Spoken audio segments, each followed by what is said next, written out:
اعوذ باللہ من الشیطان الرجیم بسم اللہ الرحمن الرحیم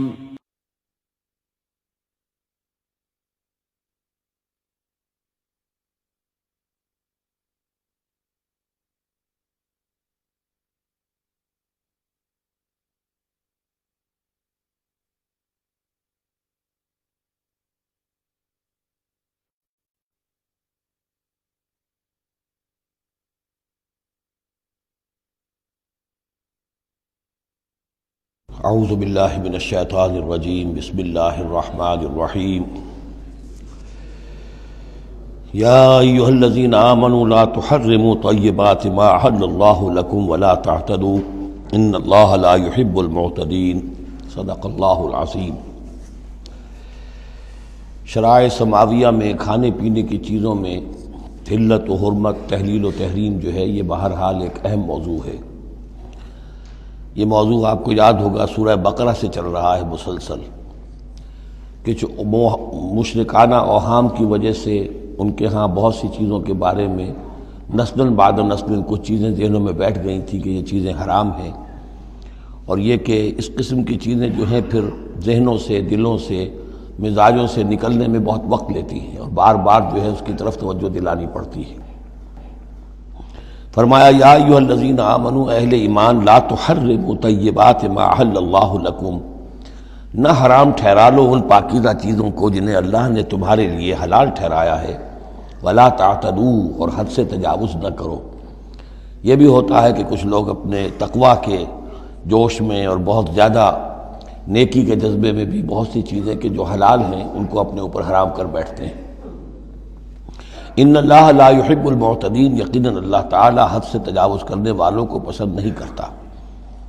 وَكُلُوا مِمَّا رَزَقَكُمُ اللَّهُ حَلَالًا طَيِّبًا، کھاؤ ان چیزوں میں سے جو تمہارے رب نے تمہیں دی ہیں، اللہ نے دی ہیں، جو حلال بھی ہیں طیب بھی ہیں، حلال ہوں قانونی طور پر، صاف ستھری ہوں، پاک ہوں۔ وَاتَّقُوا اللَّهَ الَّذِي أَنتُم بِهِ مُؤْمِنُونَ، اور اس اللہ کا تقوی اختیار کیے رکھو کہ جس پر تمہارا ایمان ہے۔ لا یؤاخذکم اللہ باللغو فی ایمانکم، یہ قسموں کے سلسلے میں سورہ بقرہ میں بھی بات آئی تھی، اب آخری حکم آ رہا ہے۔ اللہ تعالیٰ مؤاخذہ نہیں کرے گا تم سے تمہاری قسموں میں سے جو لغو ہوتی ہیں، بغیر کسی مقصد کے، بغیر کسی ارادے کے، واللہ باللہ تکیہ کلام کے طور پر استعمال کرنا، جو عربوں کی خاص عادت تھی اور آج تک ہے۔ تو اس کو ظاہر بات ہے کوئی نہیں سمجھتا کہ یہ قسم کھا رہا ہے، یہ تو گویا کہ ان کا تکیہ کلام ہے، تو اس پر مؤاخذہ نہیں ہے۔ وَلَٰكِن يُؤَاخِذُكُم بِمَا عَقَّدتُّمُ الْأَيْمَانَ، لیکن اللہ مؤاخذہ کرے گا ان چیزوں پر کہ جو تم نے قسم باندھی ہے، عقدتم، اب اس میں تاکید باب تفعیل ہے، پورے اہتمام کے ساتھ تم نے ایک بات طے کی ہے، اس پر قسم کھائی ہے۔ فَكَفَّارَتُهُ، اب اگر ایسی قسم کو توڑنا ہو تو اس کا ایک کفارہ ہے۔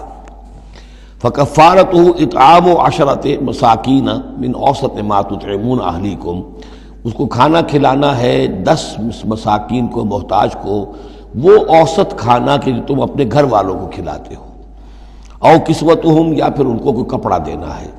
او تحریر رقبہ، یا تیسری شکل یہ ہے کہ کسی غلام کو آزاد کرنا ہے۔ فمن لم یجد، اور اگر کسی کے پاس ان تینوں کی کوئی صورت موجود نہ ہو، کوئی بالکل فقیر ہے اور بالکل اس کے پاس کچھ نہیں ہے، مفلس ہے، فصیام ثلاثۃ ایام، تو 3 دن کے وہ روزے رکھے۔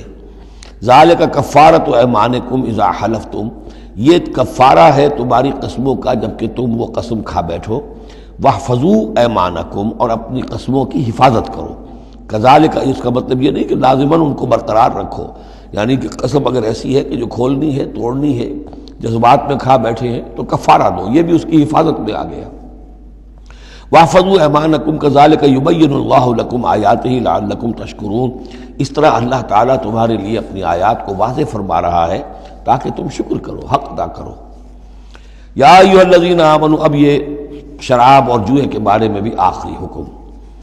یا ایھا الذین آمنوا انما الخمر والمیسر والانصاب والازلام رجس من عمل الشیطان فاجتنبوہ لعلکم تفلحون، اہل ایمان، یقیناً شراب اور جوا اور بت اور پانسے یہ سب گندے کام ہیں، شیطان کے عمل میں سے ہیں۔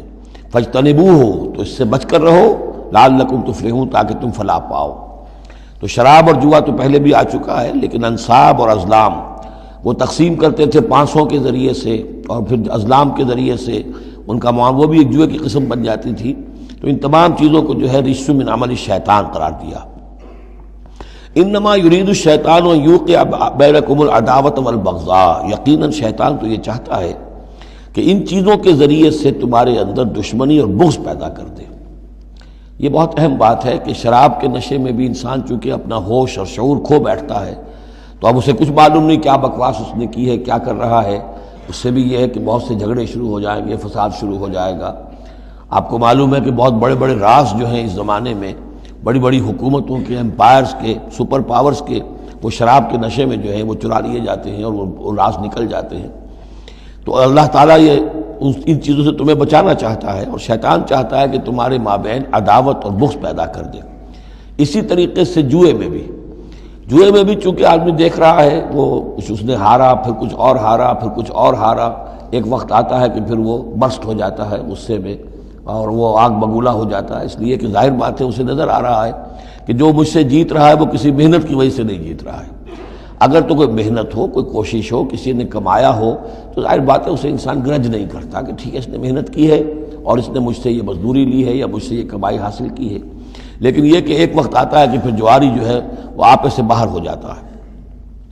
انما یرید الشیطان ان یوقع بینکم العداوۃ والبغضاء فی الخمر والمیسر، شیطان تو یہ چاہتا ہے کہ اس شراب اور جوئے کے ذریعے سے تمہارے اندر، تمہارے مابین دشمنی اور بیر پیدا کر دے، اور اس سے بھی آگے وہ یصدکم عن ذکر اللہ وعن الصلاۃ، اور یہ کہ تمہیں روکے رکھے اللہ کی یاد سے اور نماز سے۔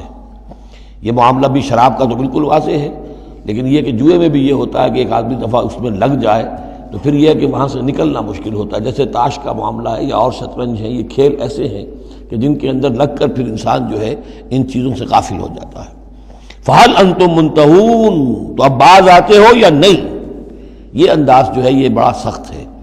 اس میں پس منظر میں کیا ہے کہ تمہیں سب سے پہلی بات جو کہی گئی تھی، یسألونک عن الخمر والمیسر قل فیہما اسم کبیر ومنافع للناس واسمہما اکبر من نفعہما، تو تمہیں سمجھ لینا چاہیے تھا، اسی وقت بات آ جانا چاہیے تھا۔ جو رخ تھا اللہ تعالیٰ کی جو مصلحت تھی، شریعت کا جو رخ تھا وہ تو واضح ہو گیا تھا۔ خیر چلیے اس پر بھی تم نے نہیں مانا، پھر اگلا قدم ہم نے اٹھایا اور کہا کہ اگر شراب کے نشے میں ہو تو نماز کے قریب نہ جاؤ۔ اس سے تو پھر اب پوری طریقے سے واضح ہو جانا چاہیے تھا کہ دین کی اہم ترین چیز جو ہے وہ نماز ہے، صلاۃ و عماد الدین، دین کا ستون ہے، اور یہ جو شے ہے وہ ہمیں نماز سے روک رہی ہے، تو تمہیں چھوڑ دینا چاہیے تھا۔ بہرحال اب یہ کہ آخری بات ہماری طرف سے آ گئی ہے، فَهَلْ أَنْتُمْ مُنْتَهُونَ، تو اب بھی باز آؤ گے کہ نہیں؟ وَأَطِيعُوا اللَّهَ وَأَطِيعُوا الرَّسُولَ، اور اطاعت کرو اللہ کی اور اطاعت کرو رسول کی صلی اللہ علیہ وسلم، وَاحْذَرُوا، اور بچتے رہو۔ فَإِن تَوَلَّيْتُمْ فَاعْلَمُوا أَنَّمَا عَلَىٰ رَسُولِنَا الْبَلَاغُ الْمُبِينُ، اور اگر تم پھر جاؤ گے، پیٹھ موڑ لو گے، ہمارے اس حکم سے سرتابی کرو گے، فَاعْلَمُوا، تو جان لو، أَنَّمَا عَلَىٰ رَسُولِنَا الْبَلَاغُ الْمُبِينُ، کہ ہمارے رسول پر تو ذمہ داری ہے صاف صاف پہنچا دینے کی۔ یہ حکم اللہ کا ہے، اللہ کا حکم پہنچانا رسول کے ذمہ تھا، رسول نے پہنچا دیا، اپنا کام کر دیا۔ اب معاملہ ہوگا اللہ کا اور تمہارا، اللہ تم سے نپٹے گا، تم سے حساب لے گا۔ یہ جو اب اگلی آیت آ رہی ہے، یہ بھی قرآن مجید کے فلسفہ، حکمت اور دین کی بڑی گہری باتوں کے ضمن میں بہت بنیادی آیت ہے، اور اس کا پس منظر یہ ہے کہ جب شراب کے بارے میں اتنا سخت انداز آیا کہ یہ رجسن، گندے کام ہیں، عمل شیطان میں سے ہیں، باز آتے ہو کہ نہیں، تو بہت سے مسلمانوں کو تشویش ہو گئی کہ ہم جو شراب پیتے رہے، اتنا عرصے تک پیتے رہے، یہ گندگی تو ہماری ہڈیوں میں بیٹھ گئی ہوگی۔ آج کا کوئی شخص کہے گا کہ میرا شاید کوئی سیل بھی نہ ہو جسم کا کہ جس میں شراب کے اثرات نہ پہنچ گئے ہوں، تو میں کیسے پاک ہوں گا؟ کس طریقے سے یہ چیز جو ہے اب یہ گندگی میرے جسم میں سے دھلے گی؟ تو یہ تشویش جو ہے اس کو رفع کرنے کے لیے، جیسے تحویل قبلہ کے وقت تشویش ہو گئی تھی کہ 16 مہینے جو ہم نے نمازیں پڑھی، اگر اصل قبلہ تھا کعبہ اور ہم نمازیں پڑھتے رہے بیت المقدس کی طرف رخ کر کے، تو وہ نمازیں تو ضائع ہو گئی، اور نماز ہی تو ایمان ہے۔ وما کان اللہ لیضیع ایمانکم، نہیں اللہ تعالیٰ تمہارے ایمان کو ضائع کرنے والا نہیں ہے۔ ایسے ہی یہاں ان کی دلجوئی کے لیے فرمایا، لیس علی الذین آمنوا وعملوا الصالحات جناح فیما طعموا، ان لوگوں پر جو ایمان لائے اور جنہوں نے نیک عمل کیے کوئی گناہ نہیں ہے اس میں جو کچھ پہلے کھا پی چکے. کسی شے کی حرمت کے قطعی حکم کے آنے سے پہلے جو کچھ کھایا پیا گیا جبکہ اس کی حرمت کا اعلان نہیں ہوا تھا تو اس کا کوئی گناہ ان پر نہیں رہے گا. یہ کوئی ان کی ہڈیوں میں بیٹھ جانے والی شے نہیں ہے. یہ مورل لا ہے, یہ فزیکل لا نہیں ہے. فزیکل لا میں تو ہوتا ہے کہ کچھ چیزوں کے اثرات جو ہیں وہ دائمی ہو جاتے ہیں. مورل لا میں تو یہ ہے کہ بڑے سے بڑا گناہ ہو, کوہ احد جتنے گناہ ہوں, صدق دل سے توبہ کی جائے سب صاف ہو جائیں گے. التائب من الذنب کمن لا ذنب لہ, گناہ سے حقیقی معنی میں توبہ کرنے والا بالکل ایسے ہے جیسے اس نے کبھی گناہ کیا ہی نہیں تھا. وہ تو نامہ اعمال جو ہے بالکل دھل جاتا ہے. لہذا اس تشویش کو اپنے قریب مت آنے دو. لیس علی الذین آمنوا وعملوا الصالحات جناح فیما طعموا, اب جو آ رہا حصہ اذا اتقوا وآمنوا وعملوا الصالحات ثم اتقوا وآمنوا ثم اتقوا واحسنوا واللہ یحب المحسنین. جب تک کہ وہ تقوی کی روش اختیار کیے رکھیں اور ایمان لائیں اور نیک عمل کریں, پھر اور تقوی میں بڑھے اور ایمان لائیں, پھر اور تقوی میں بڑھے اور درجہ احسان پہ فائز ہو جائیں. واللہ یحب المحسنین, اور اللہ تعالیٰ محسنوں سے محبت کرتا ہے. یہ تین درجے ہیں اصل میں. ایک درجہ اسلام ہے, اللہ کو مان لیا, رسول کو مان لیا اور اس کے احکام پر چل رہے ہیں. ایک اس سے اوپر کا درجہ ہے ایمان, کہ وہ یقین کے درجے میں قلب میں وہ ایمان اتر گیا ہو. اب اور جب یہ ایمان قلب کے اندر اتر گیا ہے, وَلَٰكِنَّ اللَّهَ حَبَّبَ إِلَيْكُمُ الْإِيمَانَ وَزَيَّنَهُ فِي قُلُوبِكُمْ, تو اب انہی اعمال میں, نماز پہلے بھی پڑھ رہا تھا, اب نماز کی اور شان ہوگی, اس کی بھی اور کیفیت ہوگی, اس کی زندگی کے اندر ایک نیا رنگ آ جائے گا. صبغۃ اللہ ومن احسن من اللہ صبغہ. اس سے بھی آگے جا کر جب یہ ایمان اتنا گہرا ہو جائے کہ بالکل جیسے آنکھوں سے کوئی شخص کسی چیز کو دیکھ رہا ہو تو یقین ہوتا ہے, ان تعبد اللہ کانک تراہ فإن لم تکن تراہ فإنہ یراک. جب یہ کیفیت ہو جائے کہ تم اللہ کی بندگی کرو, اللہ کے لیے جہاد کرو, عمل کرو, بھاگ دوڑ کرو, اللہ کا تقویٰ اتنا ہو جائے کہ جیسے کہ تم اللہ کو اپنی آنکھوں سے دیکھ رہے ہو, تو یہ درجہ احسان ہے. حدیث جبرائیل کے جس کو کہا گیا ام السنہ, جیسے سورہ فاتحہ ام القرآن اساس القرآن, ایسے حدیث جبرائیل ہے ام السنہ. اور ام السنہ میں یہ ساری بات آئی ہے کہ حضرت جبرائیل انسانی شکل میں حضور کی خدمت میں آئے, صحابہ کا مجمع تھا, وہاں انہوں نے کیے اخبرنی عن الاسلام, مجھے بتائیے اسلام کیا ہے. اسلام میں بھی ایمان تو ہے نا, قانونی ایمان, زبانی ایمان تو ہے, لیکن اس کے ساتھ اعمال علیحدہ گنے گئے. اس سے اوپر جب ایمان دل میں اتر گیا, اب یہ ایمان کی وہ جو شکل ہے اس میں اب عمل کو علیحدہ ذکر کرنے کی ضرورت ہی نہیں. اس مرحلے پر آ کر لازماً عمل درست ہو جائیں گے جبکہ ایمان دل میں اتر چکا ہے اور دل میں یقین بن کر جاگزی ہو گیا ہے. اور پھر اور گہرا چلا گیا. یوں سمجھیے کہ جتنا جتنا درخت اوپر جا رہا ہے جڑ نیچے جا رہی ہے نا, جڑ اور ایمان کی گہری ہوئی, اسلام سے ایمان بن گیا, اور گہری ہوئی, اب یہ تیسری منزل احسان کی اس پر فائز ہو گئی. تو جب پوچھا گیا کہ اخبرنی عن الاحسان, اے نبی مجھے بتائیے احسان کیا ہے, تو آپ نے جواب دیا, اور یہ جواب 3 روایتوں میں 3 مختلف الفاظ میں ہے. ان تعمل للہ کانک تراہ, ان تخشى اللہ کانک تراہ, ان تعبد اللہ کانک تراہ فإن لم تکن تراہ فإنہ یراک. یہ تینوں میں ہے. اللہ کی بندگی, اللہ کی پرستش, اللہ کے لیے بھاگ دوڑ, اللہ کے لیے عمل, اللہ کے لیے جہاد, یہ انسان ایسی کیفیت سے سرشار ہو کر رہا ہو گویا کہ اپنی آنکھوں سے اللہ کو دیکھ رہا ہے. تو جب اللہ سامنے ہوگا تو کیسے کچھ ہمارے جذبات عبدیت ہوں گے, کیسی کیسی ہماری قلب کی کیفیات ہوں گی. اس دنیا میں بھی یہ کیفیت حاصل ہو سکتی ہے, لیکن یہ اگر بہت کم لوگوں کو حاصل ہو تو اس سے ایک نچلا درجہ بھی ہے احسان کا, کہ کم سے کم یہ بات ہر وقت مستحضر رہے کہ اللہ مجھے دیکھ رہا ہے. فإن لم تکن تراہ فإنہ یراک. تو یہ 3 درجے ہیں جو یہاں آئے, کہ ایک بیس لائن ہے لیس علی الذین آمنوا وعملوا الصالحات, یہ بیس لائن ہے. جناح فیما طعموا اذا اتقوا. اصل میں ایک کتاب مولانا مودودی صاحب کی ہے, تحریک اسلامی کی اخلاقی بنیادیں, اور بڑی اچھی کتاب ہے. اسلام, ایمان, احسان, لیکن ساتھ ہی تقوی, 4 الفاظ انہوں نے لیے ہیں اور 4 مراتب قرار دیے ہیں. اس میں سے تشریحات تو ساری ٹھیک ہیں, لیکن میں ترتیب کے اعتبار سے اس آیت کی روح سے میرے نزدیک اس میں ایک اصلاح کی ضرورت ہے. تقوی کوئی مقام نہیں ہے, تقوی وہ اسپرٹ ہے, ڈرائیونگ اسپرٹ, جو دھکا دیتی رہے گی اور اوپر اٹھائے گی۔ چنانچہ تقویٰ کی یہاں کی تکرار ہو رہی ہے کہ بیس لائن سے تقویٰ نے اوپر آپ کو کیا، اب آپ اذا متقوا وآمنوا وعملوا الصالحات، آپ کے ایمان اور عمل صالح میں اور رنگ پیدا ہو گیا۔ ثم اتقوا، پھر تقویٰ اور بڑھا، تقویٰ نے آپ کو اور اوپر اٹھایا۔ ثم اتقوا وآمنوا، پھر اب وہ ایمان یقین والا ایمان حاصل ہو گیا۔ اب یہاں عمل صالح کے علیحدہ ذکر کی ضرورت ہی نہیں، جب دل میں ایمان اتر گیا تو حضور نے فرمایا کہ الا ان فی الجسد مضغۃ اذا صلحت صلح الجسد کلہ واذا فسدت فسد الجسد کلہ، تو اس کے حوالے سے اب پورا کا پورا جسم ٹھیک ہو جائے گا۔ ثم اتقوا، پھر تقویٰ اور ہے تو اس کے نتیجے میں وَأَحْسَنُوا، درجہ احسان پر فائز ہو جائے انسان۔ اللہم ربنا اجعلنا منہم واللہ یحب المحسنین، اللہ اپنے ایسے محسن بندوں کو، درجہ احسان تک پہنچ جانے والے بندوں کو، جیسا کہ اس سے پہلے آیا تھا عمو وسمو، ایک غلط راستہ ہے کہ اندھے ہو گئے بہرے ہو گئے، اللہ نے پھر ڈھیل دی اور اندھے ہو گئے اور بہرے ہو گئے، اللہ نے اور ڈھیل دی اور اندھے ہو گئے اور بہرے ہو گئے، ایک وہ ہے، اور ایک راستہ یہ ہے، اسلام ہے، ایمان ہے، احسان ہے، اور تقویٰ جو ہے اس میں درجہ بدرجہ انسان کو ترقی دلاتا جا رہا ہے۔ یا ایھا الذین آمنوا لیبلونکم اللہ بشیء من الصید تنالہ ایدیکم ورماحکم لیعلم اللہ من یخافہ بالغیب، جو کہ اس سورہ مبارکہ کے شروع میں آئی تھی یہ آیت کہ جب تم احرام کی حالت میں ہو تو تم شکار نہیں کر سکتے۔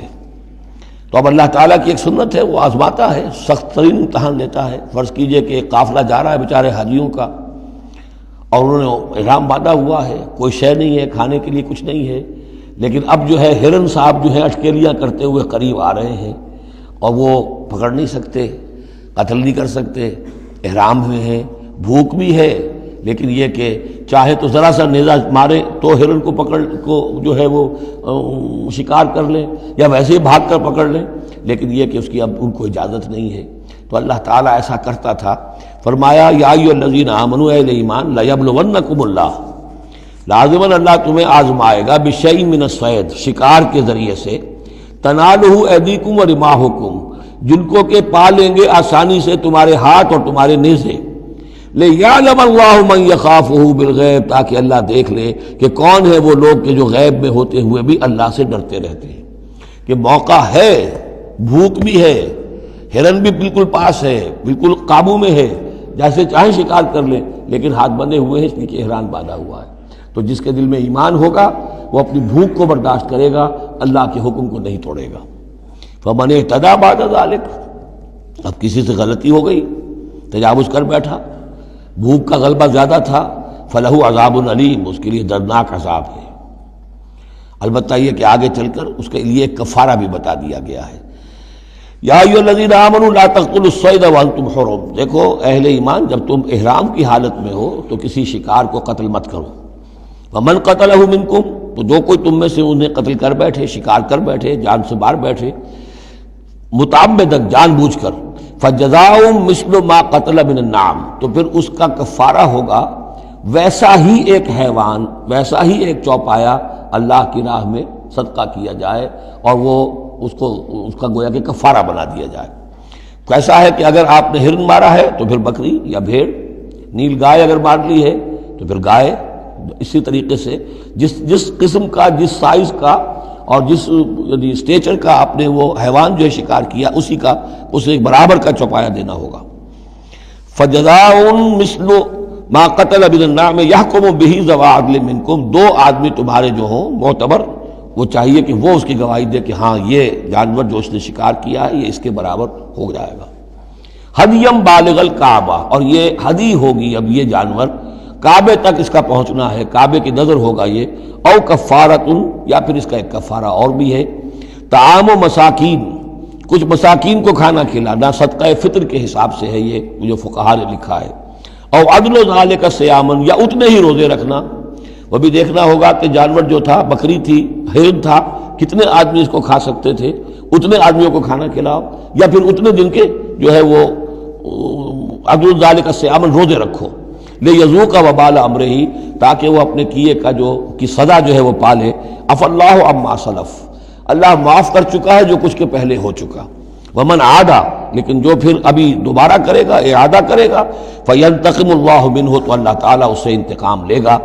واللہ عزیز الانتقام، اور یقیناً اللہ تعالیٰ زبردست ہے، انتقام لینے والا، بدلہ لینے والا۔ احل لکم صید البحر وطعامہ متاعا لکم، البتہ یہ کہ اگر کشتیوں کے ذریعے سے، جہازوں کے ذریعے سے حاجی لوگ آ رہے ہوں تو ان کے لیے چھوٹ ہے، وہ احرام کی حالت میں بھی جو مچھلی ہے اس کا شکار کر سکتے ہیں۔ احل لکم صید البحر، سمندر کا، دریا کا جو شکار ہے وہ تمہارے لیے حلال کیا گیا، وطعامہ متاعا لکم وللسیارہ، اور اس کا جو دریا کا کھانا ہے وہ تمہارے لیے بہت اچھا جو ہے فائدے کی چیز ہے، اور سب مسافروں کے لیے۔ اور آج آپ کو معلوم ہے کہ یہ سی فوڈ جو ہے یہ دنیا میں کس قدر یعنی اب معروف بھی ہے، محبوب بھی ہے، مقبول بھی ہے، اور بہت سی برائیوں سے اور بیماریوں سے بچانے والا بھی ہے۔ سی فوڈ یہ تو اب ایک بڑا سمجھیے کہ پوری دنیا کے اندر غذا کا ایک نیا خزانہ ہے کہ جو سامنے آیا لوگوں کے۔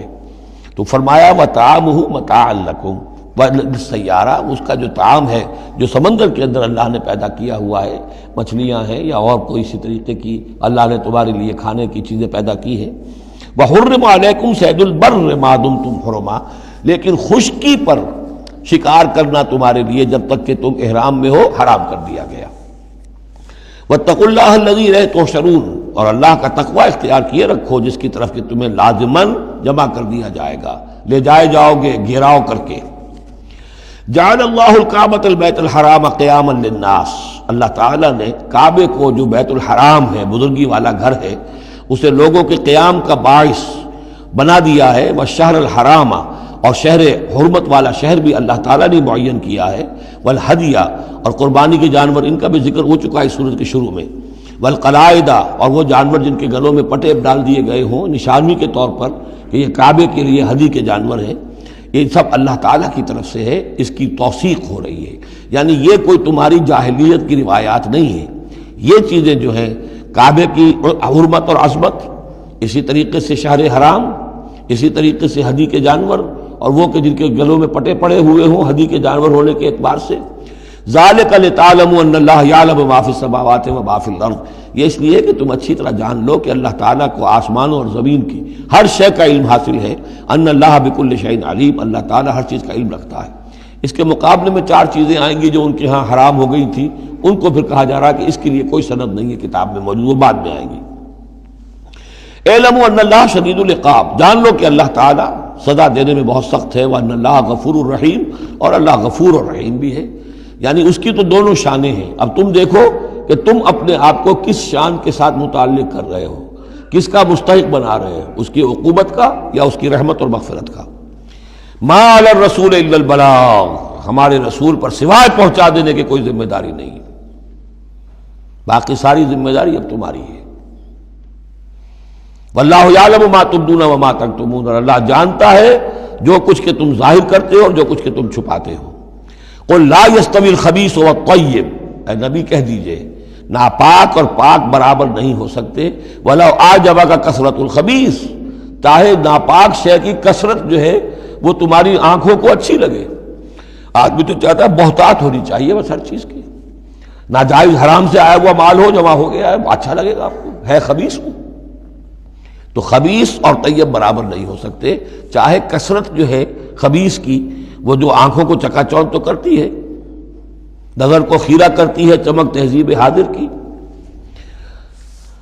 فاتقوا اللہ یا اولی الالباب لعلکم تفلحون، تو اللہ کا تقوی اختیار کرو اے ہوش مندو تاکہ تم فلاح پاؤ۔ یا ایھا الذین آمنوا لا تسألوا عن اشیاء ان تبد لکم تسؤکم، اہل ایمان ان چیزوں کے بارے میں سوال نہ کرو کہ وہ اگر تم پر کھول دی جائیں، واضح کر دی جائیں تو تمہیں اچھی نہیں لگیں گی، تمہیں بری لگیں گی۔ بعض چیزوں کی طرف سے اللہ تعالیٰ نے خود خاموشی اختیار کی ہوتی ہے، خام خواہ سوال کر کر کے اور اس کو اپنے اوپر جو ہے ذمہ داری کو بڑھا لینا، یہ بھی ایک جو خاص قسم کی مذہبی ذہنیت ہوتی ہے، کھودنے کریدنے کی اور بال کا کھال اتارنے کی، اس کا نتیجہ یہ نکلتا ہے۔ چنانچہ حج کے بارے میں جب آیت نازل ہوئی وَلِلَّهِ عَلَى النَّاسِ حِجُّ الْبَيْتِ مَنِ اسْتَطَاعَ إِلَيْهِ سَبِيلًا، یہ سورہ آل عمران میں ہم پڑھ آئے ہیں۔ تو ایک صاحب کھڑے ہو گئے کہ حضور کیا ہر سال فرض ہے؟ حضور نے سوال سن لیا لیکن سنا انسنا کر دیا، دوسری طرف رخ کر لیا۔ اب وہ ادھر تشریف لے آئے، حضور کیا ہر سال فرض ہے؟ حضور نے پھر جو ہے اس سے اغماض برتا، پھر آپ نے رخ موڑ لیا، تیسری مرتبہ پھر آپ ناراض ہوئے کہ دیکھو اگر میں ہاں کہہ دوں تو قیامت تک کے لیے ہر سال حج فرض ہو جائے گا، جس چیز کے اندر اللہ تعالیٰ نے اجمال رکھا ہے اس میں تمہاری اس میں بہتری ہے. جو شخص ہر سال کر سکتا ہو کرے، لیکن یہ کہ فرضیت جو ہے اس کے ساتھ ہر سال کی قید اللہ نے نہیں لگائی. تم سوال کر کر کے اپنے لیے تنگی پیدا کر لو. جیسے وہ گائے کے بارے میں کیسا رنگ ہو اور کیا اس کی عمر ہو اور کیسی گائے ہو، یہ ساری چیزیں اسی طرح کی ہیں. لیکن یہ کہ ان تسألوا عنہا حین ینزل القرآن تبد لکم، اگر تم سوال کرو گے جبکہ ابھی قرآن کا نزول جاری ہے تو وہ ظاہر کر دی جائے گی. اللہ تعالیٰ نے اپنی حکمت کے تحت اس کے اوپر پردے ڈالے ہوئے ہیں. وہ سمجھتا ہے کہ اس میں تمہارے لیے تنگی ہو جائے گی، بہت زیادہ ہو جائے گا، لیکن اگر سوال کرو گے تو پھر وہ ظاہر کر دی جائے گی. عف اللہ عنہا، اللہ تعالیٰ نے اس میں درگزر سے کام لیا ہے، تو پر نرمی کی ہے. یہ کسی نسیان کی وجہ سے نہیں ہے، بھول کی وجہ سے نہیں ہے، غلطی کی وجہ سے نہیں ہے، معاذ اللہ. واللہ غفور حلیم، اللہ غفور ہے اور حلم والا ہے. قد سألها قوم من قبلکم ثم اصبحوا بها کافرین، تم سے پہلے کی قوم یہ اہل کتاب جو ہے اسی قسم کے سوال کرتے رہے اور پھر یہ کہ وہ اس کے انکار کرنے والے بن گئے. اب یہاں وہ چار چیزیں بھی آ رہی ہیں کہ جو ان کے ہاں بہت زیادہ مقدس ہو گئی تھی. ما جعل اللہ من بحیرۃ ولا صائبۃ ولا وسیلۃ ولا حام. وہاں کیا تھا؟ جعل اللہ الکعبۃ البیت الحرام قیاما للناس والشہر الحرام والہدی والقلائد.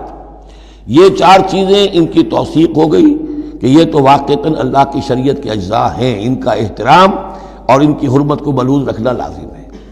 یہ چار چیزیں یہ تمہارے جاہلیت کے دور کے جو مشرکانہ اوہام ہیں ان کی یادگاریں ہیں، اس کے لیے اللہ کی طرف سے کوئی سند نہیں ہے. ان چیزوں کے بارے میں بہت سے اقوال ہیں، لیکن میں یہاں آپ کو پڑھ کر سنا رہا ہوں کہ جو حضرت سعید ابن المسیب رحمۃ اللہ علیہ کی تفسیر صحیح بخاری میں جو ان الفاظ کی آئی ہے وہ مولانا شبیر احمد عثمانی صاحب نے اپنے حواشی میں نقل کی ہے. بحیرہ جس جانور کا دودھ بتوں کے نام کر دیتے تھے کوئی اپنے کام میں نہ لاتا تھا. صائبہ جو جانور بتوں کے نام پر ہمارے زمانے کے سانڈ کی طرح چھوڑ دیا جاتا تھا. وسیلہ جو اونٹنی مسلسل مادہ بچہ جنے درمیان میں نر بچہ پیدا نہ ہو اسے بھی بتوں کے نام پر چھوڑ دیتے تھے. حامی نر اونٹ جو ایک خاص عدد سے جفتی کر چکا ہو اسے بھی بتوں کے نام پر چھوڑ دیتے تھے. تو ان کو چھوڑ دیتے تھے کہ اب یہ کسی کوئی ان کو ہاتھ نہ لگائے، کوئی ان سے استفادہ نہ کرے، نہ ان کا گوشت کھایا جا سکتا ہے، نہ ان سے کوئی خدمت لی جا سکتی ہے، یہ محترم ہو گئے. تو اس کے لیے فرمایا ما جعل اللہ من بحیرۃ ولا صائبۃ ولا وصیلۃ ولا حام ولکن الذین کفروا یفترون علی اللہ الکذب. بلکہ یہ تو وہ لوگ جنہوں نے کفر کیا وہ افتراء کرتے رہے ہیں، جھوٹ گھڑتے رہے ہیں، اللہ کے ذمے یہ باتیں لگاتے رہے ہیں. واکثرهم لا یعقلون، ان کی اکثریت جو ہے وہ عقل سے عاری ہے. وَإِذَا قِيلَ لَهُمْ تَعَالَوْا إِلَىٰ مَا أَنزَلَ اللَّهُ وَإِلَى الرَّسُولِ، اور جب ان سے کہا جاتا ہے آؤ اس چیز کی طرف جو اللہ نے نازل فرمائی اور آؤ اللہ کے رسول کی طرف. بمصطفیٰ برسا خیش را کے دی ہم اوست، اگر بہو نہ رسیدی تمام بولا بیست. قالوا حسبنا ما وجدنا علیہ آباءنا، وہ کہتے ہیں ہمارے لیے وہ کافی ہے جس پر ہم نے اپنے آباء و اجداد کو پایا ہے. ان کی روایت یہی ہے، ان کی رسومات یہی تھیں، وہ کوئی جاہل تھوڑا ہی تھے. آج تمہیں عقل آئی ہے، تم نے دین سمجھا ہے، یہ ہمارے بزرگ جو ہیں یہ اتنے عرصے سے یہ کام کرتے چلے آ رہے ہیں. یہی باتیں آج بھی آپ سنتے ہیں. کسی رسم کو آپ کہیں کہ بھائی کوئی سند نہیں ہے اس کی دین میں، نہ کہیں صحابہ کے یہاں اس کا وجود تھا، لیکن یہ کہ کوئی چھوڑنے کو تیار نہیں ہے. اولو کان آباؤہم لا یعلمون شیئا ولا یہتدون، خواہ ان کے آباء و اجداد جو ہیں ایسے رہے ہوں کہ نہ انہیں کوئی علم حاصل ہوا ہو نہ ہی وہ ہدایت پر ہوں. جیسے تم مخلوق ہو اللہ کی، وہ بھی مخلوق تھے. جیسے تم غلط کام کر سکتے ہو اور غلط آراء قائم کر سکتے ہو ویسے وہ بھی غلط کار ہو سکتے تھے. یا ایھا الذین آمنوا علیکم انفسکم لا یضرکم من ضل اذا اہتدیتم، یہ بھی بہت اہم آیت ہے اور اس کے ساتھ ایک واقعہ موجود ہے. لفظی ترجمہ یہ ہے کہ اے لوگو، اے وہ لوگو جو ایمان لائے ہو، تم پر ذمہ داری ہے صرف اپنی جان کی، اپنی ذات کی. لا یضرکم من ضل، جو گمراہ ہو جائے کوئی اور وہ تمہیں کوئی نقصان نہیں پہنچا سکتا. اذا اہتدیتم، جبکہ تم ہدایت پر ہو. الی اللہ مرجعکم جمیعا فینبئکم بما کنتم تعملون، اللہ ہی کی طرف تم سب کو لوٹ کر جانا ہے اور وہ تمہیں بتا دے گا جو کچھ کہ تم کرتے رہے تھے. اس آیت کا ایک غلط مفہوم جو ہے وہ دور صحابہ ہی میں سے بعض لوگوں نے نکال لیا کہ دعوت اور تبلیغ کی کوئی ذمہ داری نہیں ہے، ہر ایک پر ذمہ داری اپنی ہے. کوئی کیا کرتا ہے اس سے مجھے کیا بحث. دیکھو قرآن میں لکھا ہوا ہے یا ایھا الذین آمنوا علیکم انفسکم، مجھے اپنا عمل درست رکھنا ہے، باقی کوئی اور غلط کام کرتا ہے میں خام خواہ اسے روکوں ٹوکوں ناراضی مول لوں، نہیں انل منکر امر بالمعروف، اس کی کوئی ذمہ داری نہیں ہے۔ قرآن کہہ رہا ہے علیکم انفسکم لا یضرکم من ضل اذا اہتدیتم، اگر تم ہدایت کے اوپر ہوگے، صحیح راستے پر ہوگے، تو کوئی کتنا ہی گمراہ ہو جائے اس کا تمہیں کوئی نقصان نہیں۔ تو حضرت ابوبکر رضی اللہ تعالیٰ عنہ نے پھر خطبہ دیا باقاعدہ کہ لوگوں میں دیکھ رہا ہوں کہ تم اس آیت کا مطلب غلط سمجھ رہے ہو۔ مطلب تو یہ ہے کہ تمہاری ساری تبلیغ اور کوشش امر بالمعروف نہی عن المنکر کے باوجود کوئی شخص گمراہ رہتا ہے تو اس کا تم پر کوئی وبال نہیں۔ یہ بار بار ہم پڑھ چکے ہیں۔ لا تسألوا عن اصحاب الجحیم، اے نبی آپ سے کوئی باس پرس نہیں ہوگی جہنمیوں کے بارے میں کہ یہ کیسے ہو گیا ہے محمد کہ ہم نے آپ کو بھیجا اور پھر بھی یہ قوم جو ہے جہنم میں چلی گئی۔ لیکن جہاں تک دعوت، تبلیغ، نصیحت، نہی عن المنکر، امر بالمعروف، یہ فرائض میں سے ہے، یہ فرض ساقط نہیں ہوتا اس آیت کی روح سے، بلکہ تمہاری ساری کوشش کے باوجود کوئی شخص ہے، والد ہے، بچہ فرض کیجئے اس کا کہیں آوارہ ہو گیا ہے، اپنی امکانی حد تک کوشش کیے جا رہا ہے، نہیں بچہ راستے پر آ رہا، تو ظاہر بات ہے کہ اللہ کے ہاں اگر اس نے پوری کوشش کی ہے، جد و جہد کی ہے، کوئی کوتاہی نہیں چھوڑی ہے اس میں، تو اب اس کا وبال اس پر تو نہیں آئے گا، لیکن اپنا فرض ادا کرنا لازم ہے۔ یا ایھا الذین آمنوا علیکم انفسکم لا یضرکم من ضل اذا اہتدیتم الی اللہ مرجعکم جمیعا فینبئکم بما کنتم تعملون، تو تم سب کو لوٹ کر جانا ہے اللہ ہی کی طرف اور پھر وہ تمہیں جتلا دے گا جو کچھ کہ تم کرتے رہے تھے۔ یا ایھا الذین آمنوا شہادۃ بینکم اذا حضر احدکم الموت حین الوصیۃ اثنان ذوی عدل منکم، اہل ایمان تمہارے مابین شہادت کا نصاب، جبکہ تم میں سے کسی کی موت کا وقت آ جائے اور وہ وصیت کر رہا ہو تو دو معتبر اشخاص کا ہونا چاہیے۔ جو وصیت کر رہا ہے، اور ظاہر بات ہے کہ وصیت ایک تہائی سے زیادہ میں نہیں ہو سکتی، لیکن کسی کی زیادہ بڑی جائیداد ہے تو ایک تہائی کی بات بھی تو بڑی ہو سکتی ہے، تو وصیت کے وقت دو گواہ ضرور بنا لو کہ یہ وصیت کی گئی۔ او آخران من غیرکم، اور وہ جو گواہ ہیں وہ تمہارے لوگوں میں سے ہونے چاہیے، خاندان میں سے، اس آبادی میں سے، قبیلے میں سے، جو معروف ہوں، جانتے ہوں۔ او آخران من غیرکم، لیکن ایک شکل ہو سکتی ہے ان انتم ضربتم فی الارض، اگر تم زمین میں سفر پر نکلے ہوئے ہو اور وہاں موت کی، فاصابتکم مصیبت الموت، وہاں سفر کی حالت میں تم پر موت کا یہ واقعہ جو ہے یہ واقع ہو جاتا ہے، یہ مصیبت موت واقع ہو جاتی ہے، اس صورت میں او آخران من غیرکم، تو دو گواہ ہو سکتے ہیں، وہ تمہارے غیر بھی ہو سکتے ہیں، کسی غیر قوم کے، غیر قبیلے کے، لیکن یہ کہ بہرحال جب عام حالات میں اپنے گھر میں، اپنی بستی میں، اپنے خاندان ہی میں رہتے ہوئے جب کہ کوئی شخص انتقال کر رہا ہے تو اسے وصیت میں گواہ اپنے لوگوں میں سے، رشتہ داروں میں سے، قرابت داروں میں سے دو معتبر آدمیوں کو بنانا چاہیے۔ تحبسونہما من بعد الصلاۃ، اب اس کے بعد جب یہ کہ اس کا انتقال ہو گیا تو اب یہ کہ وصیت کا مسئلہ آئے گا، لوگ پوچھیں گے کیا واقعی یہ وصیت جو ہے اس شخص کی ہے؟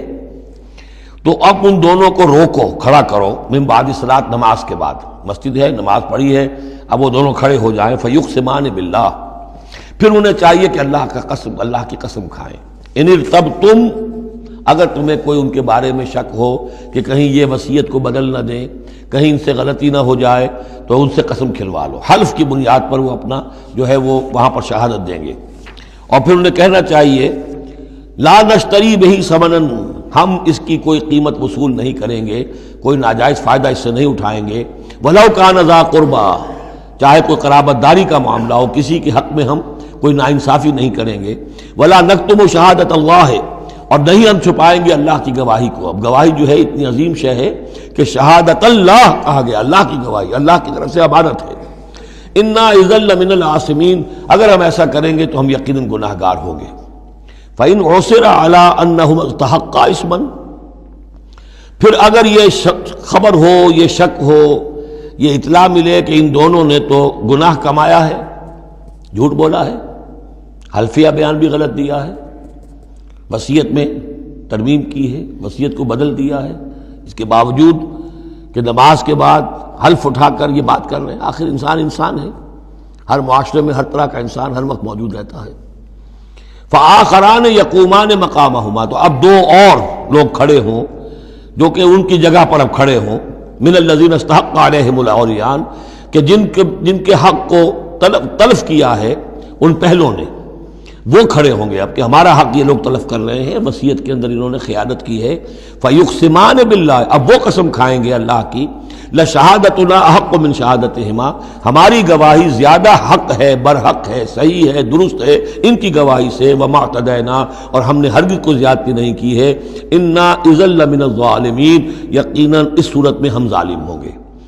ذالک ادنا، یہ طریقہ کار قریب تر ہے اس سے، ان یاتوا بالشہادۃ علی وجہہا، کہ لوگ شہادت کو بالکل صحیح فیس ویلیو پر پیش کریں، کیونکہ انہیں یہ معلوم ہوگا کہ ہم نے جھوٹی قسم کھا بھی لی، تب بھی جو دوسرا فریق ہے وہ بھی اگر قسم اٹھا گیا تو ہماری وہ جھوٹی قسم جو ہے وہ بھی ضائع ہو جائے گی، لہذا وہ پھر اس کی ہمت نہیں کریں گے۔ یہی معاملہ ہے کہ جو آئے گا، اگر کوئی کسی شخص کو اپنی بیوی کے اوپر شک ہے، شک کیا اس نے دیکھا ہے بدکاری کرتے ہوئے، تو وہ اگر 4 مرتبہ قسم کھا کر کہے کہ جو میں کہہ رہا ہوں میں نے دیکھا ہے اور اس نے یہ بدکاری کی ہے، تو وہ 4 گواہوں کے برابر ہو جائے گی ایک شخص کی گواہی۔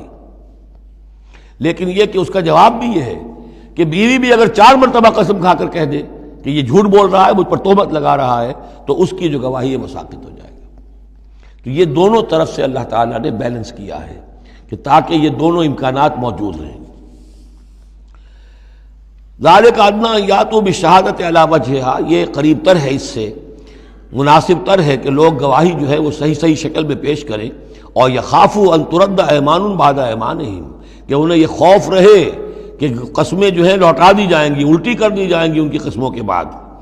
واتقوا اللہ واسمعوا، اور ڈرتے رہو اور سنتے رہو اور سن رکھو، واللہ لا یہدی القوم الفاسقین، اللہ ایسے فاسقوں کو ہدایت نہیں دیتا۔ اب یہ آخری 2 رکوع جو ہیں سورہ مبارکہ کے، اس میں جو ایک نقشہ کھینچا گیا ہے وہ حضرت مسیح علیہ السلام اور ان کے ساتھ اللہ تعالیٰ کا ایک مخاطبہ اور مکالمہ قیامت کے دن کا، اور اس کے پس منظر میں یہ گویا کہ پوری ایک داستان ایک نئی شان سے سامنے آتی ہے۔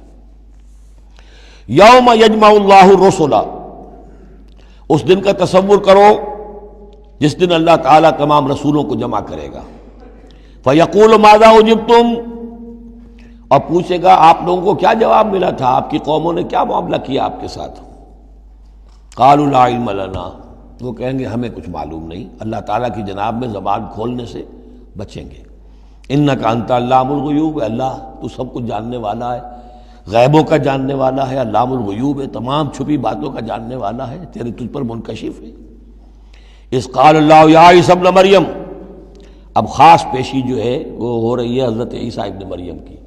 وہ دنیا میں پوجے گئے، اللہ کے بیٹے بنائے گئے، ثالث و ثلاثہ قرار دیے گئے، لہذا اب ان کو جو شرمندگی اٹھانی پڑے گی اللہ تعالیٰ کے سامنے، اس کا نقشہ کھینچا گیا ہے۔ اذ قال اللہ یا عیسی ابن مریم اذکر نعمتی علیک، اور جب کہے گا اللہ تعالیٰ کہ اے مریم کے بیٹے عیسیٰ ذرا میرے ان انعامات کو یاد کرو جو تم پر ہوئے، وعلی والدتک، اور تمہاری والدہ پر ہوئے، اذ ایدتک بروح القدس، جبکہ میں نے تمہیں مدد پہنچائی، تائید کی تمہاری روح القدس سے، جبرائیل کے ذریعے سے، تکلم الناس فی المہد وکہلا، تم نے گفتگو کی لوگوں کے ساتھ، پگھوڑے میں بھی، گود میں بھی، انفینسی میں بھی، اور کہلن، اور پوری طریقے سے جوان اور پورے طریقے سے ایک ایڈلٹ کی حیثیت سے بھی۔ وَإِذْ عَلَّمْتُكَ الْكِتَابَ وَالْحِكْمَةَ وَالتَّوْرَاةَ وَالْإِنْجِيلَ، اب وہ الفاظ آگے آل عمران والے، اور یاد کرو ہمارے اس احسان کو جب میں نے تمہیں سکھائی کتاب بھی اور حکمت بھی، یعنی تورات بھی اور انجیل بھی، درمیان کا واو یعنی کے معنی میں آئے گا، واو تفسیر۔ وَإِذْ تَخْلُقُ مِنَ الطِّينِ كَهَيْئَةِ الطَّيْرِ بِإِذْنِي، اور یاد کرو جب کہ تم بناتے تھے گارے سے پرندے کی ایک شکل میرے حکم سے، فَتَنفُخُ فِيهِ فَتَكُونُ طَيْرًا بِإِذْنِي، پھر تم اس میں پھونک مارتے تھے تو وہ ایک اڑتا ہوا پرندہ ہو جاتا تھا میرے حکم سے۔ وَتُبْرِئُ الْأَكْمَحَ وَالْأَبْرَصَ بِإِذْنِي، اور تم اچھا کر دیتے تھے مادرزاد اندھے کو بھی اور کوڑھی کو بھی میرے حکم سے۔ وَإِذْ تُخْرِجُ الْمَوْتَىٰ بِإِذْنِي، اور جب کہ تم مردے کو کھڑا کر دیتے تھے، چلنے والا بنا دیتے تھے، بِإِذْنِي، میرے حکم سے۔ وَإِذْ كَفَفْتُ بَنِي إِسْرَائِيلَ عَنْكَ، اور یاد کرو میرے اس احسان کو کہ میں نے بنی اسرائیل کے ہاتھ روک لیے تم سے، ان کے ہاتھ تم تک نہیں پہنچنے دیے۔ یہ وہی واقعہ ہو گیا کہ حضرت مسیح گرفتار نہیں ہوئے۔ حضرت مسیح کو عین اس وقت جب کہ وہ پولیس والے داخل ہوئے باغ میں، 4 فرشتے اترے ہیں اور لے کر آسمان پر چلے گئے۔ وَإِذْ كَفَفْتُ بَنِي إِسْرَائِيلَ عَنْكَ، میں نے ہاتھ روکے رکھے بنی اسرائیل کے تجھ سے۔ اِذْ جِئْتَهُم بِالْبَيِّنَاتِ، جب تم ان کے پاس آئے کھلے معجزوں کے ساتھ۔ فَقَالَ الَّذِينَ كَفَرُوا مِنْهُمْ، تو کہا ان لوگوں نے جنہوں نے ان میں سے کفر کیا، إِنْ هَذَا إِلَّا سِحْرٌ مُبِينٌ، نہیں ہے یہ تو بالکل کھلا یقیناً ان ھذا الا نہیں ہے یہ مگر کھلا جادو۔ وَإِذْ أَوْحَيْتُ إِلَى الْحَوَارِيِّينَ، اور پھر ذرا یاد کرو میرے اس احسان کو کہ میں نے اشارہ کر دیا، دل میں ڈال دیا وحی کی حواریین کی طرف۔ یہ وحی خفی، حواریین کو ظاہر بات ہے وحی جلی جو ہے، وحی نبوت تو نہیں آ سکتی، لیکن جیسے کہ شہد کی مکھی کے لیے وحی کا لفظ آ گیا ہے، آسمانوں کو وحی کی اللہ تعالیٰ نے، تو یہ وحی خفی ہے۔ وَإِذْ أَوْحَيْتُ إِلَى الْحَوَارِيِّينَ، اور جب میں نے اشارہ کیا، الہام کر دیا حواریین کو، ان آمنوا بی وبرسولی، ایمان لاؤ مجھ پر بھی اور میرے رسول پر بھی۔ قالوا آمنا واشہد باننا مسلمون، اور انہوں نے کہا کہ ہم ایمان لائے اور اے عیسیٰ آپ بھی گواہ رہیے کہ ہم اللہ کے فرما برداروں میں سے ہیں۔ اذ قال الحواریون، اور ذرا یاد کرو اس واقعے کو جب کہ حواریین نے یہ کہا، یا عیسیٰ ابن مریم، اے عیسیٰ مریم کے بیٹے، حل تستطیع ربک، کیا آپ کے رب کو یہ قدرت حاصل ہے، ان ینزل علینا مائدۃ من السماء، کہ ہم پر آسمان سے ایک دسترخوان اتر آئے۔ قال اتقوا اللہ ان کنتم مؤمنین، تو عیسیٰ نے کہا کہ اللہ کا تقوی اختیار کرو اگر تم ایمان رکھتے ہو، ایسی دعائیں نہیں کرنی چاہیے، ایسے مطالبے نہیں کرنے چاہیے۔ قالوا نرید ان ناکل منہا، انہوں نے کہا نہیں، ہم چاہتے ہیں کہ آسمان سے ایک خوان اترے اور اس میں ہمارے لیے غذا ہو اور ہم اس میں سے کھائیں۔ وتطمئن قلوبنا، اور ہمارے دل بالکل مطمئن ہو جائیں۔ یعنی وہ ایسی بات ہو گئی جیسے حضرت ابراہیم نے کہا تھا ارنی کیف تحیی الموتیٰ، اس طرح کا کوئی مشاہدہ وہ بھی مانگ رہے تھے۔ وَنَعْلَمَ، اور ہمیں یہ معلوم ہو جائے پوری طریقے سے، ان قد صدقتنا، کہ آپ نے جو باتیں بھی ہم سے کہی ہیں بالکل سچی ہیں، کسی شک و شبے کی کوئی گنجائش نہیں۔ وَنَكُونَ عَلَيْهَا مِنَ الشَّاهِدِينَ، اور ہم ان تمام باتوں پر پورے گواہ بن جائیں، ہمیں وہ یقین کامل حاصل ہو جائے کہ پھر ہم آپ کی جانب سے جب تبلیغ کریں لوگوں کے اندر تو ہمارے اپنے دل میں کہیں کسی شک و شبے کا کوئی کانٹا چبھا ہوا باقی نہ رہ گیا ہو۔ قال عیسیٰ ابن مریم، تو اس پر حضرت عیسیٰ ابن مریم نے دعا کی، اللہم ربنا انزل علینا مائدۃ من السماء، اے اللہ، اے ہمارے رب، اتار دے ہم پر ایک دسترخوان، ایک خوان بھرا ہوا آسمان سے، تکون لنا عیدن، وہ ہمارے لیے ایک عید بن جائے گا، جشن کی بات ہو جائے گی، آسمان سے خاص تیرے ہاں سے کھانا ہمارے لیے آئے، لأولنا وآخرنا، ہمارے پہلوں کے لیے بھی پچھلوں کے لیے بھی، وآیۃ منک، اور ایک نشانی بن جائے گی تیری جانب سے، وارزقنا، اور ہمیں رزق عطا فرما، وانت خیر الرازقین، اور یقیناً تو بہترین رزق دینے والا ہے۔ قال اللہ نے جواباً ارشاد فرمایا، انی منزلها علیکم، ٹھیک میں نازل کر دوں گا وہ تم پر، فمن یکفر بعد منکم، لیکن پھر اس کے بعد جو کوئی کفر کی روش اختیار کرے گا، فانی اعذبہ عذابا لا اعذبہ احد من العالمین، پھر اس کو میں وہ عذاب دوں گا جو تمام جہانوں میں کسی اور کو نہیں دوں گا۔ یعنی جب اس طرح کا خرق عادت کوئی چیز دکھا دی جائے، کھلا معجزہ، پھر رعایت نہیں ہوتی۔ چنانچہ قوموں کا معاملہ یہی تھا، قوم سمود نے مطالبہ کیا حضرت صالح علیہ السلام سے کہ ابھی اس چٹان میں سے ایک گابن جو اونٹنی برآمد ہو جانی چاہیے، وہ اونٹنی جو ہے برآمد ہو گئی، لیکن اب رعایت نہیں تھی۔ اب اگر ایمان نہیں لاؤ گے تو اب کہہ دیا گیا چند دن ہے تم بس ہو گیا، اب اس کے بعد ختم ہو جاؤ گے، اس لیے کہ اس قسم کی نشانیاں دکھانے کے بعد پھر وہ رعایت نہیں رہتی، مہلت ختم ہو جاتی ہے۔ یہ بات بہت تفصیل سے آئے گی سورہ شعراء میں کہ اے نبی یہ جو آپ سے نشانیاں مانگ رہے ہیں اور ہم نہیں دکھا رہے، یہ ان کی خیر خواہی میں، اگر جس قسم کی نشانی یہ مانگ رہے ہیں وہ ہم دکھا دیں گے تو ان کی مہلت ابھی ہمیں ختم کرنی ہوگی، پھر ان کو مزید رعایت نہیں دی جا سکے گی۔ اور اس قسم کے معجزے دیکھ کر پہلے بھی کوئی ایمان نہیں لایا، نہ یہ لائیں گے۔ اندر جو فساد ہے نیت کا، وہ کہاں انہیں ماننے دے گا۔ نہ قوم صالح نے مانا، حالانکہ ان کو اپنی نگاہوں کے سامنے انہوں نے ایسا معجزہ دیکھ لیا۔ حضرت عیسیٰ کے معجزوں کو یہودیوں نے نہیں مانا، جادو قرار دیا۔ تو معجزے سے ایمان تو کوئی لایا نہیں، سوائے وہ جادوگر جو تھے حضرت موسیٰ علیہ السلام سے جن کا مقابلہ ہوا تھا۔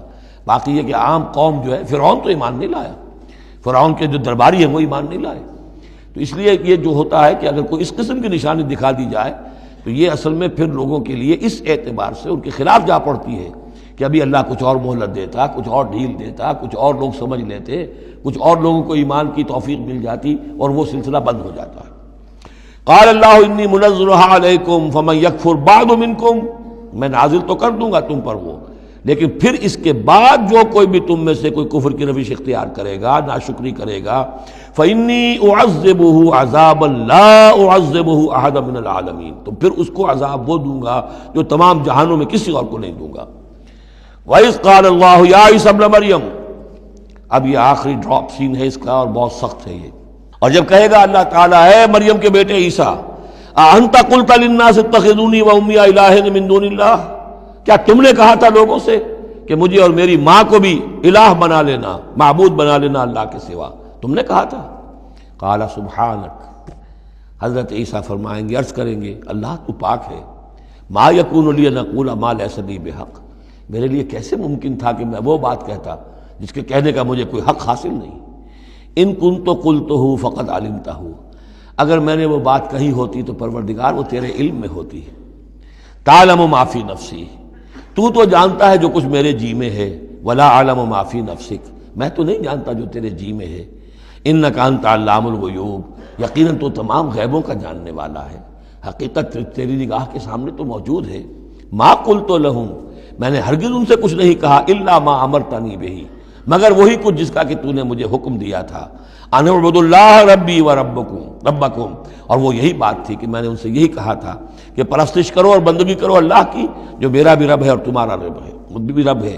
وکنت علیہم شہیدا ما دمت فیہم، اور میں تو ان کے اوپر جب تک ان میں موجود تھا ان کا نگران تھا، ان کے اوپر میں ان کی دیکھ بھال کر رہا تھا. یہاں یہ خبردار ہونا نگرانی کرنے کے معنی میں ہے. وکنت علیہم شہیدا ما دمت فیہم فلما توفیتنی، جب تو نے مجھے اٹھا لیا. اب یہاں بھی توفیتا موت کے معنی میں نہیں ہے، انی متوفی کا، وہ یاد رکھ لیجیے ساری بحث جو میں کل کر چکا ہوں. جب تو نے مجھے اٹھا لیا، کنت انت الرقیب علیہم، تو اس کے بعد تو ظاہر ہے کہ تو ہی نگران تھا ان پر.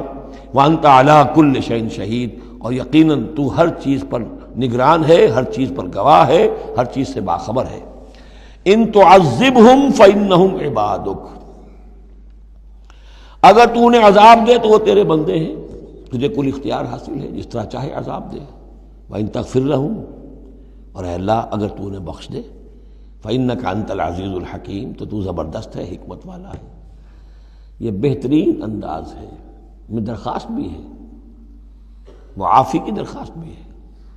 وہ اپنی شفقت، رافت نوع انسانی کے حق میں انبیاء کے اندر جو ہوتی ہے، لیکن اس سے آگے بڑھ کے بھی نہیں کہہ سکتے.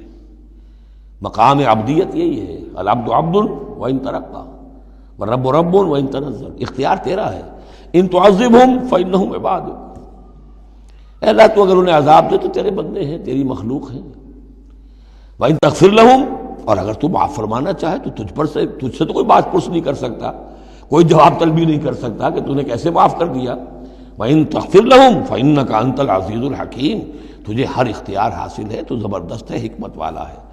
قال اللہ ھذا یوم ینفع الصادقین صدقہم، اللہ فرمائیں گے، اب جیسے میں نے ڈراپ سین کہا تھا، یہ پوری پیشی جو ہے اس کا آخری نقشہ کیا ہوگا. اللہ فرمائے گا یہ آج کا دن وہ ہے جس دن سچوں کو ان کی سچائی فائدہ پہنچائے گی. قال اللہ ھذا یوم ینفع الصادقین صدقہم، ان کا صدق ان کے حق میں مفید ہوگا. لہم جنات تجری من تحتہا الانہار خالدین فیہا ابدا، ان کے لیے باغات ہیں جن کے دامن میں ندیاں بہتی ہوں گی، ان میں وہ ہمیشہ ہمیشہ رہیں گے. فیہا ابدا، رضی اللہ عنہم ورضوا عنہ، اللہ ان سے راضی ہو گیا اور وہ اللہ سے راضی ہو گئے. یہ آخری مقام ہے، رضامندی باہمی، اللہ تم سے راضی، تم اللہ سے راضی. رضی اللہ عنہم ورضوا عنہ، ذالک الفوز العظیم، اور یہی ہے بہت بڑی کامیابی. للہ ملک السماوات والارض، اللہ ہی کے لیے ہے آسمانوں اور زمین کی بادشاہی. وما فیہن، اور جو بھی ان سب میں ہے اس کی بادشاہی، اس کا اختیار اسی کے ہاتھ میں ہے. وہو علی کل شیء قدیر، اور وہ ہر چیز پر قادر ہے. یہاں اللہ کے فضل و کرم سے سورہ انعام، سورہ مائدہ ختم ہوئی. نوٹ کر لیجئے سورہ نساء پر پہلی منزل ختم ہو گئی تھی. سورہ مائدہ پر مکی اور مدنی جو سورتوں کے گروپ سے ان کا پہلا گروپ ختم ہو گیا. ایک مکی سورت سورہ فاتحہ، اگرچہ حجم میں بہت چھوٹی، مانن بہت عظیم، پورے قرآن کے ہم وزن. وَلَقَدْ آتَيْنَاكَ سَبْعًا مِنَ الْمَثَانِي وَالْقُرْآنِ الْعَظِيمِ، یہ سورہ ہجر میں آیت پڑھیں گے اور اس کے بارے میں یہی رائے ہے مفسرین کی کہ یہ سورہ فاتحہ کے بارے میں. لیکن چار یہ عظیم ترین صورتیں جو ہیں جو مدنیات ہیں، بقرہ، آل عمران، نساء اور مائدہ، اور دو دو کے جوڑوں کی شکل میں. ان کا عمود کیا تھا ایک تو شریعت آسمانی مکمل، نمبر دو اس میں اہل کتاب سے گفتگو، رد و قضا، ان پر الزام، انہیں دعوت، وہ سارا جو کچھ تھا، ان کی غلط باتوں پر تنقید، ان کی غلط عقائد کی نفی، ان کی تاریخ کے اندر جو جو اہم واقعات ہیں ان کا تذکرہ، پھر اس کے نتیجے میں ان کا معزول کیا جانا اس منصب سے جس پر وہ 2000 برس سے فائز تھے، امت محمد صلی اللہ علیہ وسلم کا فائز کیا جانا، یہ بھی آخری درجے میں اس گروپ میں یہ بات مکمل ہو گئی۔ اگلا گروپ میں نے پہلے ہی دن آپ کو بتایا تھا کہ اس اعتبار سے بڑا متوازن ہے، اس میں 2 سورتیں مکی ہیں، 2 مدنی ہیں۔ الانعام الاعراف مکیات، الانفال التوبہ مدنیات۔ ان میں جو تقسیم ہے، جو مکیات ہیں اور مدنیات ہیں اس گروپ کی، اس میں سارا معاملہ ہے مشرکین عرب کے ساتھ۔ اب آپ یہ محسوس کریں گے سورہ انعام کو پڑھتے ہوئے کہ جیسے ایک بالکل نئے ماحول میں آ گئے ہیں۔ ہم 4 روز سے جو پڑھ رہے تھے سورہ بقرہ، سورہ آل عمران، سورہ نساء، سورہ مائدہ، منافقین سے باتیں اور یہودیوں سے، نصارہ سے، ان سے، اب یہاں جو ہے ساری باتیں ہوں گی مشرکین عرب سے۔ یہ مکی صورتیں ہیں، ابھی وہاں نفاق نہیں تھا، منافقت کا کوئی ذکر بھی نہیں ملے گا آپ کو۔ ابھی اہل کتاب کا تذکرہ تو آپ کو مل جائے گا سورہ انعام کے اندر، سورہ اعراف میں، لیکن کوئی ان سے گفتگو نہیں، کوئی براہ راست خطاب نہیں۔ تو میں نے اس کے لیے اپنے ذہن میں ایک چیز رکھی ہوئی ہے کہ یہ 2 جنتیں ہیں قرآن مجید کے اندر، وَلِمَنْ خَافَ مَقَامَ رَبِّهِ جنتان۔ ایک قرآن مجید کی مکی جنت ہے، ایک قرآن مجید کی مدنی جنت ہے۔ مدنی جنت کی ہم سیر کر رہے تھے، یہ 4 دن سے ہم یہ 4 صورتیں جو پڑھ رہے تھے، یہ در حقیقت یہ مدنی قرآن ہے، مدنی جنت ہے، اس کی ہم نے سیر کی ہے۔ اب مکی قرآن میں ہم داخل ہوں گے، اور اس میں یہ جو 2 صورتیں ہیں یہ حضور کے جو قیام مکہ کا دور ہے اس کے تقریباً آخری زمانے کی ہے۔ یہ گویا کہ اس اعتبار سے مشرکین جو تھے عرب کے اور جو بنی اسماعیل تھے ان پر اتمام حجت اسی طور سے، جس طور سے کہ اہل کتاب پر اتمام حجت ہے ان مدنی صورتوں میں، اسی طور پر مشرکین عرب پر، بنی اسماعیل پر اتمام حجت ان 2 صورتوں میں ہے۔ پھر ان میں ایک بڑی پیاری تقسیم ہے۔ مکی صورتوں میں چونکہ ظاہر بات ہے کہ اہم ترین مضمون ایمان کا ہوتا ہے، اللہ کو مانو، اللہ کی نعمتوں کا اقرار کرو، اللہ کے رسول کو مانو، اور ان میں جو استدلال ہوتا ہے وہ شاہ ولی اللہ دہلوی رحمۃ اللہ علیہ کی اصطلاحات کے حوالے سے آپ کو بتا رہا ہوں کہ 2 طریقے سے اللہ تعالیٰ توحید کی طرف لوگوں کو لاتا ہے۔ التذکیر بآلاء اللہ، اللہ کے احسانات، اللہ کی عظمت، اللہ کی نشانیاں، اللہ کی قدرت، اللہ کی صناعیاں، یہ تو آیات آفاقیہ، آیات انفسیہ، اور اللہ کے احسانات تم پر، ان کی نعمتوں کا تذکرہ، اس کو کہتے ہیں التذکیر بآلاء اللہ، اللہ کے احسانات اور اس کی قدرت کے جو کرشمے ہیں ان کے حوالے سے یاد دہانی، تذکیر۔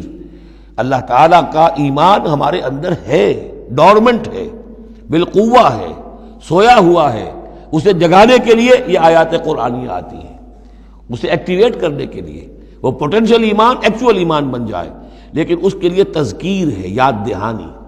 اس تذکیر کا ایک پہلو ہے التذکیر بآلاء اللہ، اللہ کی نعمتوں، اس کی صناعیوں، اس کی قدرتوں کے حوالے سے اللہ کے ایمان کی دعوت۔ ایک ہے التذکیر بایام اللہ، اللہ کے دنوں کے حوالے سے۔ اللہ کے دنوں میں سب سے بڑے دن وہ ہیں جن میں اللہ تعالیٰ نے بڑی بڑی قوموں کو تہس نہس کر دیا۔ پوری قوم نوح غرق کر دی گئی، پوری قوم عاد برباد کر دی گئی، نسیا منسیا، پوری قوم سمود ختم کر دی گئی، چند ساتھی اہل ایمان اور وقت کے رسول بچا لیے گئے۔ ایک کشتی پر حضرت نوح اور ان کے ساتھی، محدود چند اہل ایمان، باقی پوری نوع انسانی اس وقت تک اتنی ہی تھی، ختم ہو گئی۔ اس طرح قوم عاد پوری ختم ہو گئی، حضرت ہود اور چند لوگ بچا لیے گئے۔ قوم سمود پوری ختم ہو گئی، حضرت صالح اور چند اہل ایمان بچا لیے گئے۔ قوم شعیب پوری ختم ہو گئی، مدین کے لوگ، صرف حضرت شعیب اور ان کے چند ساتھی بچا لیے گئے۔ عمورہ اور صدوم کی بستیاں برباد کر دی گئی، صرف حضرت لوط علیہ السلام اور ان کی بیٹیاں وہاں سے نکل سکی ہیں، باقی پوری قوم ختم ہو گئی۔ تو یہ ایام اللہ، آل فرعون غرق کر دیے گئے۔ یہ اللہ کی سنت رہی ہے کہ جب بھی کبھی اس نے کسی قوم کی طرف رسول کو بھیجا، نبی نہیں، رسول، جب رسول بھیج دیا گیا، اب اگر قوم نے رسول کو رد کر دیا تو پھر اس کے ساتھ رعایت نہیں ہے، پھر وہ قوم ختم کر دی جائے گی، گویا کہ ثابت ہو گیا ان میں کوئی خیر نہیں ہے۔ جیسے آپ کسی باغ میں سے پتے وتے جھاڑ جھکاڑ جمع کر کے آگ لگا دیتے ہیں تو گویا کہ یہ دنیا کے باغ کے اندر اب یہ جھاڑ جھکاڑ ہے، ان میں کوئی خیر رہا ہی نہیں۔ نبی کے رسول کے آنے کے بعد بھی یہ لوگ جو ہیں ان کی آنکھیں نہیں کھلی تو معلوم ہوا کہ اب ان کے اندر کوئی خیر نہیں ہے، تو ان کو ختم کر دیا جائے اور زمین کو پاک کر دیا جائے، یہ زمین کا بوجھ ہے، زمین کے لیے گندگی ہے، پاک کر دیا جائے۔ یہ ایام اللہ ہے جن کا ذکر قرآن مجید میں بار بار آتا ہے۔ اس کے علاوہ ایام کا معاملہ پھر ایک ابتدا ہے، ازل کے اندر کیا ہوا ہے وہ بھی تو یوم ہی ہے نا، ٹائم کے حوالے سے، اور پھر کیا ہوگا ابد میں، آخرت میں کیا ہوگا۔ یہ جو ہے سلسلہ تخلیق اور ازلی حقائق، اور پھر یہ کہ بعث بعد الموت، اور پھر کیا ہونا ہے عالم برزخ میں، اور پھر کیا ہونا ہے عالم آخرہ میں، اور پھر کیا ہوگا وہاں پر اصحاب جنت بھی ہوں گے، اصحاب جہنم بھی ہوں گے، اور وہ بھی ہوں گے کہ جو درمیان میں ہوں گے، تو یہ تمام چیزیں جو ہیں یہ آئیں گی سورہ اعراف کے اندر۔ تو یہ تقسیم ہے توحید کے موضوع پر، یہ دونوں صورتیں بہت جامع، لیکن اول سورہ انعام کے اندر التذکیر بآلاء اللہ، اور ثانیاً سورہ اعراف اس میں آئے گی التذکیر بایام اللہ، اس کا سب سے بڑا مضمون جو ہے وہ اس پر مشتمل ہے۔ اور اس کے بارے میں ایک روایت یہ بھی ہے اس سورہ انعام کے بارے میں کہ یہ پوری سورت ایک ہی وقت میں نازل ہوئی ہے۔ سورہ بقرہ کی آیات مختلف اوقات میں نازل، سورہ مائدہ اسی طریقے سے، لیکن یہ سورت پوری کی پوری بیک وقت نازل ہوئی ہے، اور الفاظ یہ آتے ہیں کہ 70,000 فرشتوں کے جلوں میں حضرت جبرائیل علیہ السلام اس سورت کو لے کر اترے ہیں، اور یہ پوری سورہ انعام ایک ہی نشست میں، یوں سمجھیے ایک ہی تنزیل کے اندر یہ جوں کی تو اسی طرح پوری کی پوری اتری ہے۔ بارک اللہ لی ولکم فی القرآن العظیم ونفعنی وإیاکم بالآیات والذکر الحکیم۔